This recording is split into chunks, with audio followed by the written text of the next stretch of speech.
Hello, thank you for tuning in to the Katie Sassine Show. As always, I'm your host, Katie Sassine. As you can see, it looks like we're here at the White House, but in fact, we are here in beautiful LJ, Georgia at the FYN studio. And before we get into our topic for today, yesterday and Monday, we talked about the firing, termination of Jim Comey, former director of the FBI, the Federal Bureau of Investigation, one of the most prominent organizations in the world and known by many as one of the most powerful. And I think all that power and all that talk of power above power got to Jim Comey's head because he had undermined sitting President Barack H. Obama when Barack Obama pushed forth the passing of body cams on police officers nationwide. He opposed it, and then he went on to investigate our very own President Donald J. Trump on and off a few times just to, I guess, annoy him. I don't know what the flip-flopping was about. But anyway, so I just want to show, because I want to show you this tweet because, not yet, but I want to show you this tweet. It's funny, but it makes a really good point. There is no evidence of Russian hacking, but yet the left continue to bring it up. Let's check out the tweet posted by @RealJack by Jack Murphy. The real question is, how much longer can the left make clowns of themselves with this Russian story without any evidence? Hashtag with few exceptions, because Trump's tax returns were reviewed. Turns out he has no funding from Russians, with few exceptions, which means, yes, he's received bits and pieces of money from other people in other countries, which is completely normal. But still, they're making a fuss about it. And I love this tweet. It's @ForAmerica. I guess that's their Twitter page that we can check out, that made the tweet, waiting for proof of Russia-Trump collusion. It's going to take a while, folks, because as far as we know, it doesn't exist. So, moving on. Talks of this executive order, and we know that Trump has put forth many executive orders. He has taken more legislative action than any president before him that I'm aware of. And people say the same thing to Trump. When they're around him, they say, I've never witnessed, and people that are seasoned, people that know the deal, people that know the drill, people that have been in Washington, have been in politics for quite some time, they have never seen this much get done this fast. And it's no surprise. He was a successful business mogul who still gets criticized and talked about like he's playing reality TV, when in actuality, he's putting forth more legislation than any other president we've had that I've lived to see. Trump signs an executive order on cybersecurity. Trump, this was just a few days ago. Here is a clip of him, a couple-minute clip of him discussing the EO, the executive order, back in January with experts. Let's see what they said. Today I'm convening this meeting to follow through on my promise to secure crucial infrastructure and the networks that we've been talking so much about over the last period of time of the federal government against cyber threats. I will hold my cabinet secretaries and agency heads accountable, totally accountable, for the cybersecurity of their organization, of which we probably don't have as much, certainly not as much as we should have. We must defend and protect federal networks and data. We operate these networks on behalf of the American people, and they are very important and very sacred. We will empower these agencies to modernize their IT systems for better security and other reasons. We will protect our critical infrastructure, such as power plants and electrical grids. The electrical grid problem is a problem, but we'll have it solved relatively soon.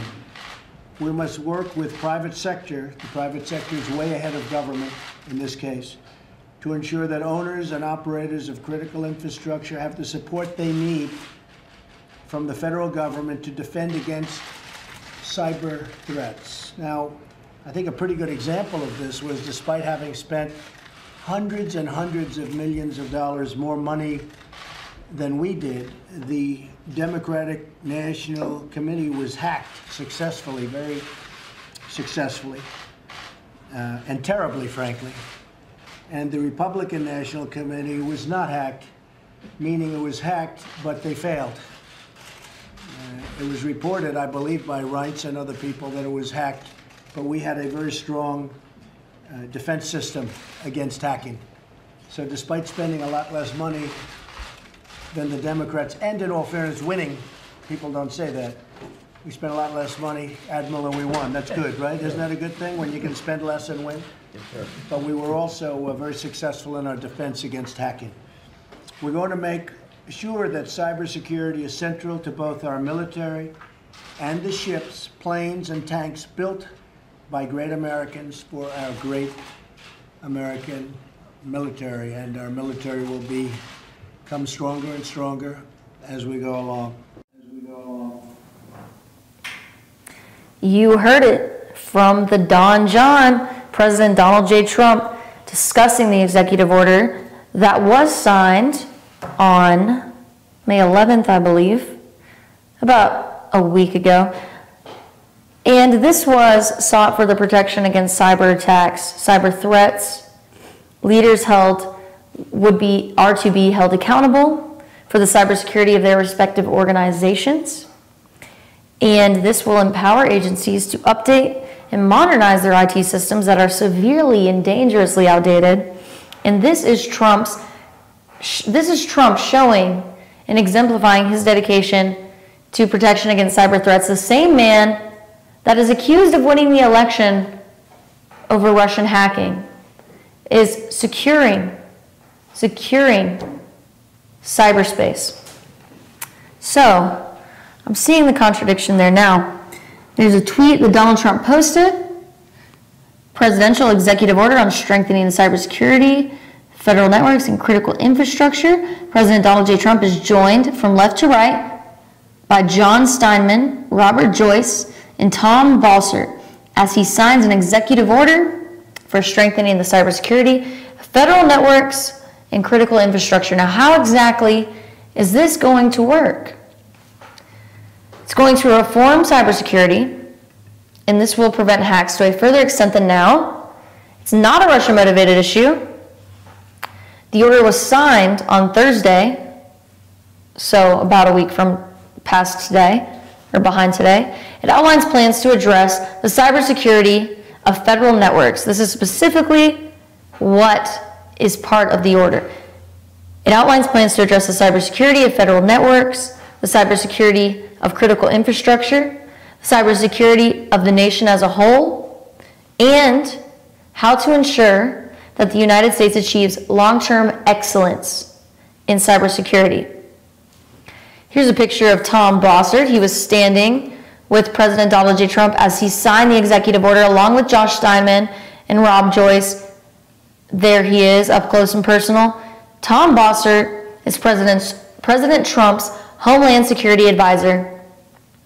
He made the announcement on Thursday afternoon that the order had been signed, and it was a public statement. And I believe it was the same day that Sarah Huckabee Sanders spoke about it as well. Bossert summed up what he considers the three most important sections of the EO executive order in order of priority, and this is what they were. Number one, the first priority, protect federal networks using the NIST framework. What is the NIST? I'm just spouting out letters at you. It's the National Institute of Standards and Technology, at the forefront of cybersecurity. And number two, mandate the federal IT to move to the cloud for reasons that we'll discuss. And number three, centralize the federal IT as one enterprise network. So, the biggest surprise in the plan is to move to the cloud. Because a move to the cloud, well, first of all, it's a total upheaval, it's a total rearrangement of the current situation at hand. It's a move from saving your everything, your data, in software, using software to save it, using hard drives, flash drives, other things. Everything is secured on the internet. So people find it surprising because they think, well, the internet's more easy to hack than someone's flash drive, personal flash drive, or something like that.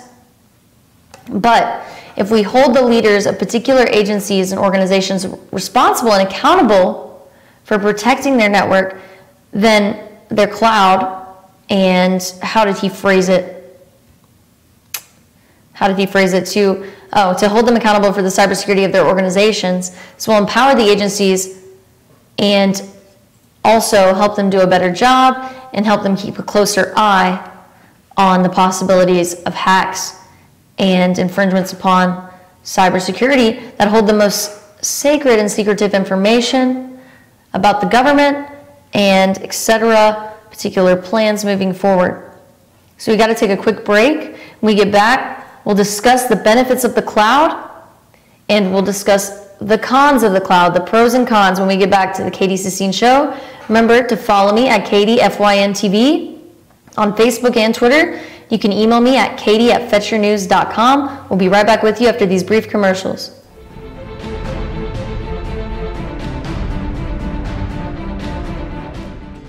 Ace is your helpful place for paint and home goods, tools, outdoor living, and lawn equipment.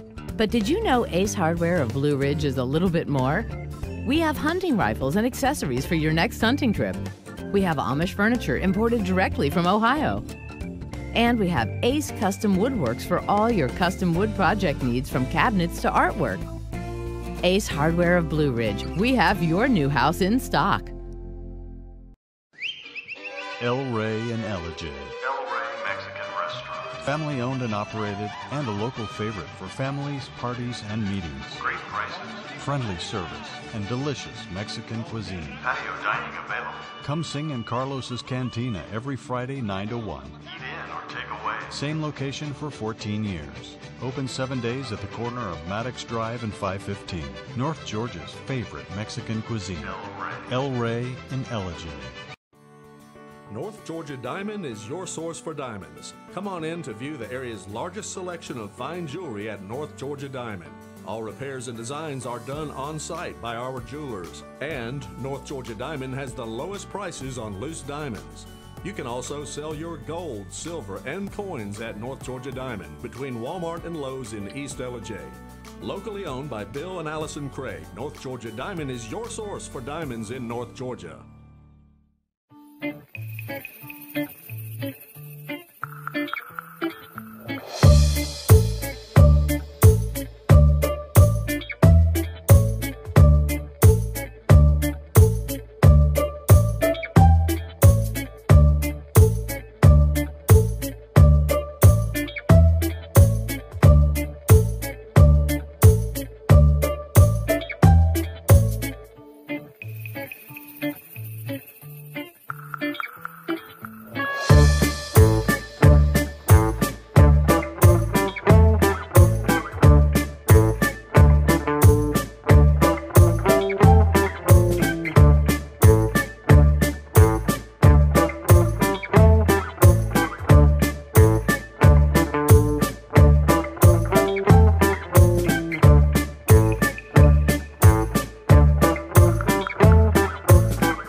What you gonna do with all that junk?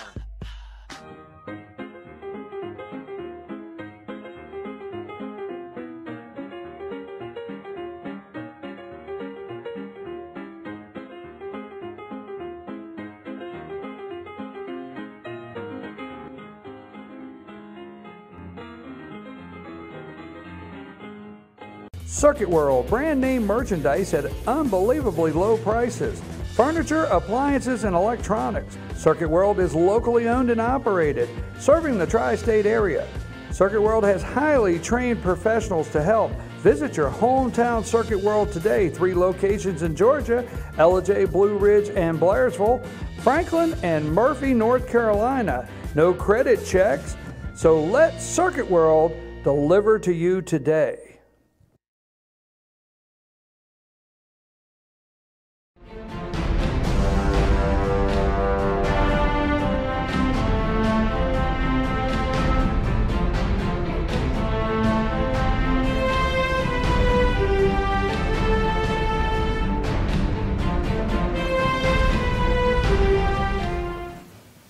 Hello, welcome back to the Katie Sassine Show. Now, the National Science Foundation has a video posted on YouTube that I'd like to check out with you at the end of this part of the show, titled The Future of Encryption, posted by the NSC on YouTube, the National Science Foundation. With so much information, as the description says, now stored and processed in the cloud, the National Science Foundation is researching and being funded to research how we can make sure that the cloud is safe from unauthorized access. How can we utilize the cloud to its fullest? Well, by utilizing the cloud, we will be able to utilize technology and security to its fullest once we perfect its safety to the utmost degree, to keep it from being accessed by hackers, foreigners that are enemies, etc. So, going back, we're going to talk about the pros and cons, as promised, of the cybersecurity executive order signed by Trump last Thursday, outlining plans to address the cybersecurity of federal networks, of critical infrastructure, of the nation as a whole, and how to ensure that the United States achieves long-term excellence in cybersecurity. Tom Bossert spoke alongside Sarah Huckabee Sanders, and he pointed out the top 3 priorities of the executive order. One was to protect federal networks using the NIST framework. So that will be the framework by which they protect it from being hacked, along with researchers and other foundations, organizations, other contributors. Also mandate federal IT to move to the cloud. This is an update. This is a well-needed update to revamp the system to make sure we are at par and the United States is where it should be in regards to technology, the internet, and cybersecurity, because everything is on the internet. So it's not just cybersecurity, it's security in general. Cybersecurity is directly linked to national security. And 3, centralize federal IT as one enterprise network to make sure it's all enclosed together, to make it that much more exclusive and that much more easy to protect as a federal unit of information. So the biggest surprise, if you weren't with us, I told everyone the biggest surprise about this executive order is the move to the cloud. And what is the cloud? The cloud is a network of servers, and each server has a different function.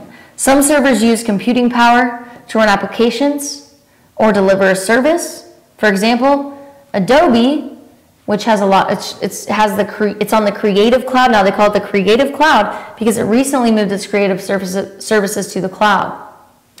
Other servers in the network store data. That information provided by techrepublic.com, and we're going to check out their website right now. All right, so we've got it pulled up for us nice and big. The core elements of the executive order: 1, vulnerabilities; 2, adversaries; and 3, capabilities. In more detail, what does this mean? Vulnerabilities: a review of this core elements of the executive order, a review of U.S. vulnerabilities shall take place immediately. Within 90 days, recommendations for how to protect the U.S. national security systems must be provided by way of security of defense, and recommendations for enhancing civilian, federal government, public, and private sector infrastructure must be provided to the President by the Secretary of Homeland Security. 2, adversaries. The U.S. Director of National Intelligence is responsible for delivering a review of top cybersecurity adversaries of the U.S. to the President Trump within 90 days, just to ease the security process that much more. This review aims to identify the adversaries as well as list their vulnerabilities and capabilities so that we can be that much more adept and focus that much more on who we need to watch out for and what specifically we need to watch out for. 3 capabilities. That's another review. We'll take a look at the cyber capabilities of the NSA, the Department of Defense, and the Department of Homeland Security. We'll identify the capabilities that need improvement to better protect the infrastructure of the U.S. That will help us, again, target specifically on what we need to look at so that the researchers aren't focused, so that the researchers are focused and they're not all over the place with their research. Another review conducted by the Secretary of Defense and Secretary of Homeland Security will look at cybersecurity education in the U.S. and how to best train more cybersecurity professionals for the future, because the more education that we provide, of course, for cybersecurity, the better our nation will be at, of course, preserving the cybersecurity better than anyone else and prevent from others surpassing our abilities, which is important as we are the global hegemony for private sector. Last but not least, Secretary of Commerce and the Secretary of Homeland Security will have 120 days to deliver a report on options that are available to incentivize private sector organizations to adopt better cybersecurity practices, including improved training and workforce development. This is all for the benefit of the entire nation. It's a great thing. All right. So, people are worried about the move to the cloud. What is the threat about it? Well, first of all, let's go over the benefits of the cloud, the top 10 benefits. And this is reported by Salesforce.com and many other sites as well if you just Google it. One is flexibility. It's ideal for business. And there's disaster recovery. Everything is stored in the cloud. So if you lose your physical object, your physical laptop, your physical flash drive, whatever it was, if you store it to the cloud, we can recover it. And it's important to be able to dig things up on the internet, and that's why the cloud is important. But it's also dig things up that, we don't want to see, negative things that happen, and, emails that are sent and, that were sent for the wrong reasons, and who knows what, Hillary Clinton. It's important that we can recover negative things in order to investigate properly as a, as a nation, as the strongest nation in the world, of course. But more importantly, it's necessary to make sure we retain all the positive documents that we have built and the good things, not just the bad. So, automatic software updates that will just expedite everything and let people focus on what matters, like improving and researching versus dealing with little things like updates. Capital expenditure free. Cloud computing cuts out, this is what President Donald Trump was saying, cloud computing cuts out the high cost of hardware because we can store everything in the cloud. You pay as you go and enjoy this, and it's like you pay as you go on an individual scale. You get a subscription, and you for the Creative Cloud of Adobe, I pay $20 a month, and that's a good price. But I get to create all these things and use all this this software, without having to store it all on my computer. It's all going through the internet. But I can still save these items that I create through the internet to hardware, but they'll still be stored in the cloud indefinitely. So, increased collaboration.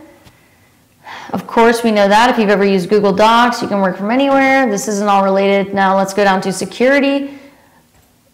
Lost laptops are billion-dollar business problems. You don't have to worry about lost documents and lost pieces of materials because of losing your hardware. You have it all safe on the cloud. Now, the dangers of cybersecurity that I had in front of me, but no longer do.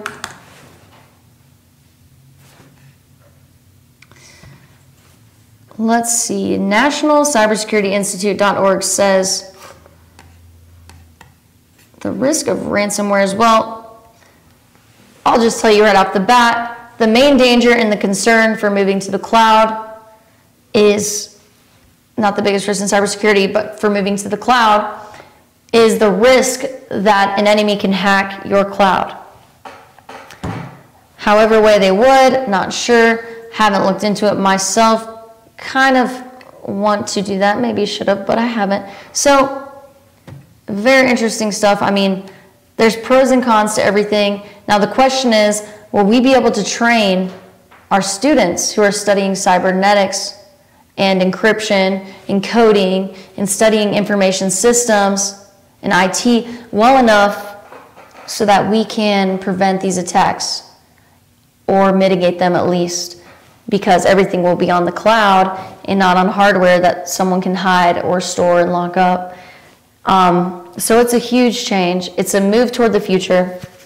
And there's a video that I want to show you all on the future of encryption posted by the National Science Foundation. Let's check it out. If you wanted to protect valuable information, wouldn't you keep it under lock and key? Or perhaps use keys, like the ancient Greeks, to encrypt messages, to turn them into nonsense. Only with the right key would all be illuminated. Today, modern encryption uses keys to try to keep data on our computers, mobile devices, and communication networks safe. It encrypts the data by converting it into digital gibberish, which means it can't be processed. That's the point of encryption. The data needs to be decrypted to be processed by the computer or mobile device. And you need the right keys. But decrypted data is more vulnerable to being intercepted. So how can we keep our data safe? In 2010, Craig Gentry, a graduate student supported by the National Science Foundation, thought of a new way to protect data, now called fully homomorphic encryption. It's a way to process data without ever decrypting it. To explain this, he invented an imaginary character named Alice. Alice owns a jewelry store, and she doesn't trust her workers with her expensive gems and jewelry, so she gets an impenetrable box. It's locked, and only Alice has the key. When Alice wants her employees to make a new piece of jewelry, she locks the materials inside the box and hands it off to her workers.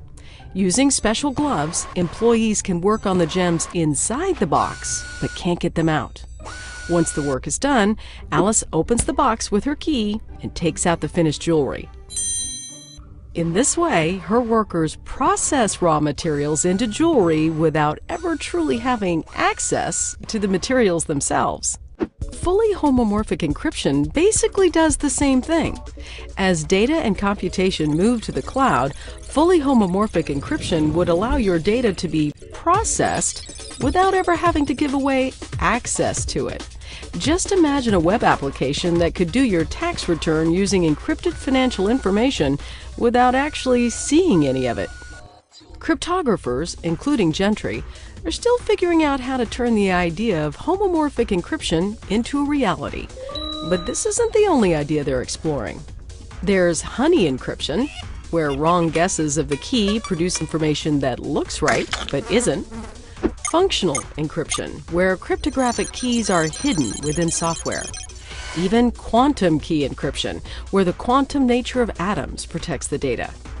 All are active areas of study supported by the National Science Foundation. The result? It may one day be possible to ensure the security of important information wherever it may be, our computers, mobile devices, and even in the cloud.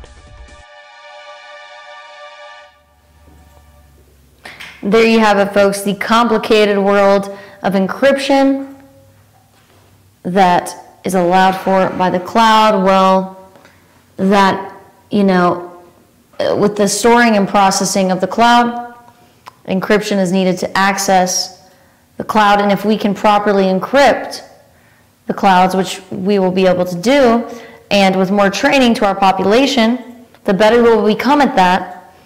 And we can make sure that none of our presidents can hide emails from us ever again and delete them all with an outdated system like Hillary Clinton did and lied about.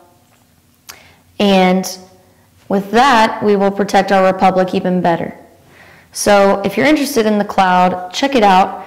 If you have a young child, or if you are getting into college yourself, this would be a good area to study because it won't be hard to find a job in IT. If you decide to pursue this, I don't have the brain for it, I don't have the mind for it, but there's a lot of people out there that do with technical minds. So I would advocate that, and I'm sure there'll be plenty of government incentives and scholarships to entice those interested as well.